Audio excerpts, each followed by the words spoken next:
Cox. Cox, swipe.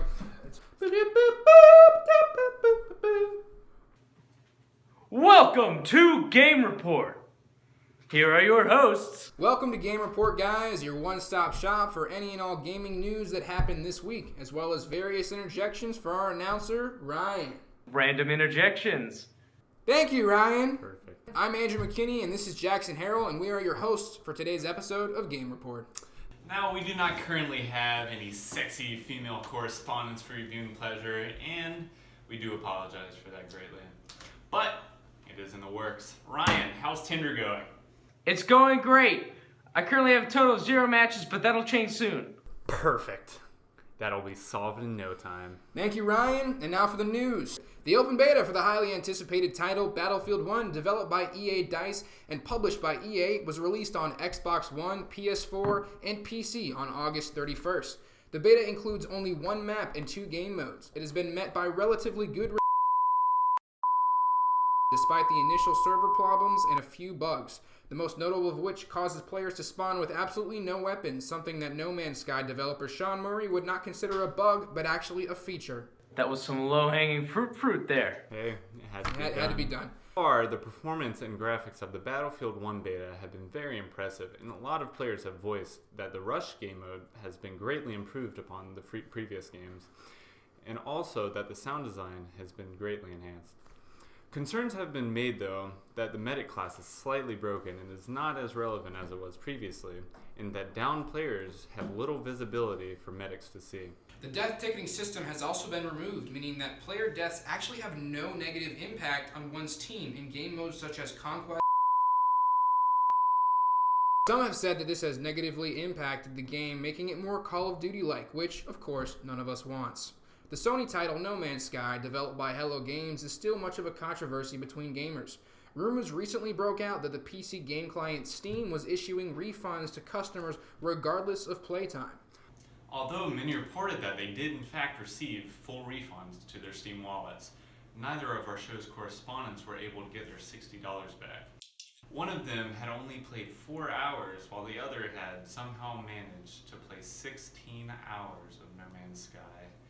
He's currently seeking medical attention. That I am! Ark Survival Evolved, the action-adventure survival video game being developed by Studio Wildcard, which is notably still in the early access stage on PC, Linux, and Xbox One, has recently released its first paid DLC.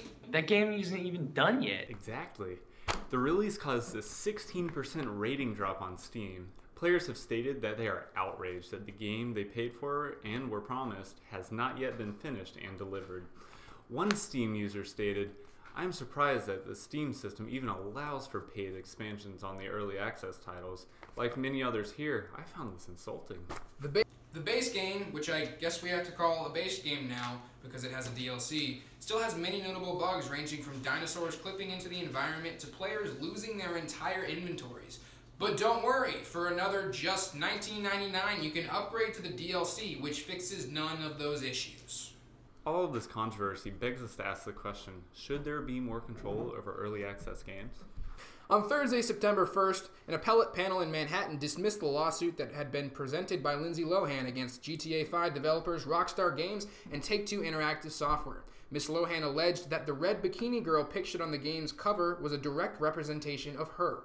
The ruling stated that the video game's unique story, characters, dialogue, and environment, combined with the player's ability to choose how to proceed in the game, rendered a work of fiction and satire, and that, in summary, the video game images in question do not count as trade or advertising. It is, however, possible that Rockstar Games and their development team actually based the character on a grown-up version of Lohan's fictional twin from the 1998 movie The Parent Trap. Great movie, won an Oscar. No, it did not. No. On September 3rd, Overwatch player how do you say it?